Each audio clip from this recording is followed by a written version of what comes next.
یہ ان کا جملہ بالکل بے وقت اور غیر مناسب ہے.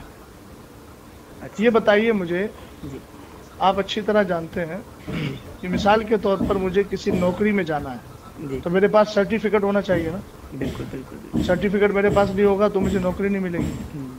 جی اسی طریقے سے ممبر پر آنے کے لیے انہی لوگوں کی اجازت ہے جن کے پاس ممبر پر آنے کا سرٹیفکیٹ ہے علمی طور پر، بے شک بے شک جن کو شریعت نے بیٹھنے کی اجازت دی ہے. بے شک. سمجھ گئے آپ؟ جی بالکل. پہلی بات تو یہ ہے کہ جو طرز موصوف کا رہا جی یا موصوف جیسے حضرات، چاہے وہ نظما ہو یا شعرا ہوں، جی اگر شرعی اعتبار سے دیکھا جائے تو بہت سارے ایسے افراد ہیں کہ جو ممبر پر بیٹھنے کے لائق ہی نہیں ہیں، جن کی داڑیاں کٹی ہوئی ہیں. جی جی سمجھ گئے نا؟ جن کا طرز حیات بہت زیادہ دیگرگوں ہے، تو وہ تو شریعت ان کو بیٹھنے کی اجازت بھی نہیں دیتی. لیکن بہرحال وہ ان کا اپنا حال ہے. ہم انفرادی طور پر کسی پر حملہ نہیں کر رہے ہیں، جنرل بات بول رہے ہیں. جی حضرت. دوسری بات یہ ہے کہ ممبر پر اگر پڑھے لکھے لوگ نہیں آئیں گے تو جاہل آئیں گے. کیا یہ کہنا کہ ان کو پتہ تھا کہ مطلب وہ نہیں آنا چاہیے، اس کا مطلب تو پھر یہ ہے کہ تم ممبر کو پوری طریقے سے جاہل لوگوں کے ہاتھ میں دینا چاہتے ہو، اور ایسے لوگوں کے ہاتھ میں دینا چاہتے ہو جو قوم کو بالکل پوری طریقے سے رقص و سرود کی جو ہے وہ اس کے مزاج میں ڈھال دیں. یہ کیا مطلب ہوا؟ عربی ممبر رسول عالم ہی کا ہے، مبلغ کا ہے، مصلح کا ہے، نعت خواں کا بھی ہے، مگر ایسا نعت خواں ہونا چاہیے جس کو نعت پڑھنے کا سلیقہ ہو، بے شک بے شک. جس کے اندازے ثنا خوانی سے لوگوں کے دلوں میں ایک محبت بھی پیدا ہو اور بڑی سنجیدگی کے ساتھ، متانت کے ساتھ وہ نعت خوانی کر رہا ہو. ماشاء اللہ. تو یہ تو کہنا کہ بھئی جو اس کا حق ہے، جس کا حق ہے وہ تو آئے گا نا.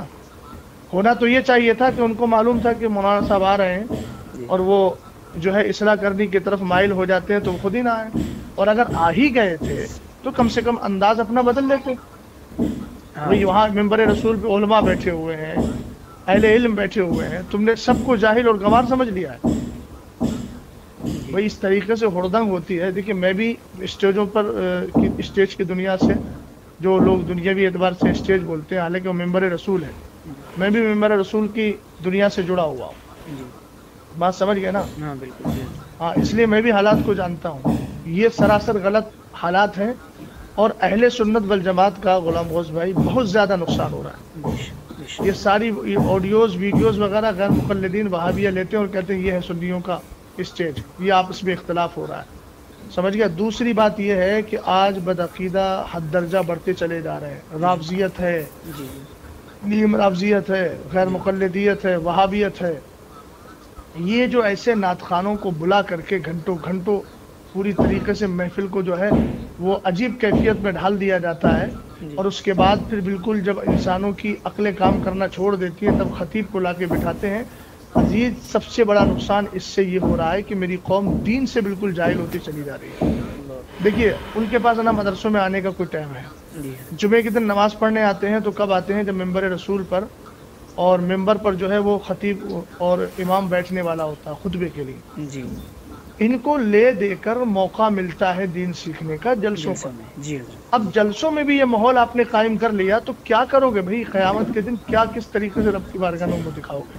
کم سے کم ان ممبروں کو اور ان پاکیزہ محافل کو تو اپنے اس طرز سے الگ رکھو. کم سے کم دین سیکھنے کا موقع مل رہا ہے تو علماء کی کثرت کے ساتھ تقریریں کروا کر ان کو دین تو سکھاؤ. نعت خوانی کرنا ہے، الحمدللہ کار ثواب ہے. یہ تو بڑی آسانی سے لوگ کہہ دیتے ہیں کہ حضرت حسان ابن ثابت رضی اللہ تعالیٰ عنہ کی سنت ہے، حضور نے ان کو ہدیہ دیا تھا. تو کم سے کم حضرت حسان ابن ثابت کا جو طرز تھا اور آپ کا جو انداز تھا ثنا خوانی کا، ایک بار اس کو بھی پڑھ لیں. دیوان حسان کے نام سے بہت سارے دیوان موجود ہیں، ایک بار اس کا بھی مطالعہ کر لیں. اپنی بات کو مضبوط کرنے کے لیے ایسا نہ ہو کہ صرف حضرت حسان ابن ثابت کا نام استعمال کیا جائے. حضرت حسان ابن ثابت رضی اللہ تعالیٰ عنہ کا جو طرز تھا اس طرز کو بھی اختیار کرنا چاہیے نا. جی جی بالکل. پتہ نہیں کون کون سے کلام پڑھے جاتے ہیں، کون کون سا طرز اختیار کیا جاتا ہے، کون کون سی جو ہے وہ کیا بولتے ہیں، کون کون سے حالات میں لے جا کر کے قوم کو ڈال دیا جاتا ہے. تو یہ سب غیر مناسب چیزیں. سمجھ گیا آپ؟ ان ساری چیزوں پہ جب تک روک نہیں لگے گی اہل سنت والجماعت کا نقصان ہی ہوگا. اللہ تعالیٰ بس صلاح اور فلاح ہم سب کو عطا فرمائے. یہ جملہ حضرت اچھا لگا آپ کا. یہ سچی بات ہے. یہ اہل سنت کا حضرت بہت نقصان ہے ان جیسے معاملات سے. میرے کئی دوست آپس میں ہی جو ہے بحث کر رہے تھے، اسی لیے میں نے حضرت جو ہے میں نے سوچا کہ حضرت سے جو ہے رہنمائی لی جائے. ٹھیک ہے حضرت، دعا کر دیجیے گا میرے لیے. اللہ تعالیٰ ہم سب پر فضل حضرت خاص میں کرے. ریکارڈنگ کر لی ہے، اگر آپ کا حکم ہو تو سنوا دوں لوگوں نہیں کو. ریکارڈنگ کر لیا تو کوئی ایسی بات تو الحمدللہ میں نے بولی بھی نہیں، جی اور بات ٹھیک ہے، ٹھیک ہے حضرت، ٹھیک، اچھی بات شکریہ. کہیں بھی پہنچے اچھی بات ہے. جی اللہ تعالیٰ فضل فرمائے. تو میرے پیارے ناظرین، آپ نے مفتی شہزاد عالم مصباحی صاحب کی آڈیو کلپ سن لی، اور انہوں نے اس حوالے سے کیا جواب عنایت فرمایا یہ بھی آپ نے سن لیا. تو آپ کو اچھی طرح اندازہ ہو گیا ہوگا یہاں پر صحیح کون ہے غلط کون ہے. مفتی شہزاد عالم مصباحی صاحب نے نعت خوانوں کو غلط کہا، اور مفتی شہریار صاحب کو صحیح کہا کہ انہوں نے صحیح کیا، صحیح ہے نا جواب دیا.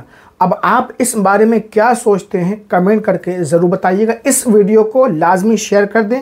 فیس بک پر ہمیں دیکھ رہے ہیں تو فالو ضرور کر لیں، اور یوٹیوب پہ دیکھ رہے ہیں تو سبسکرائب کر لیں. السلام علیکم ورحمۃ اللہ وبرکاتہ.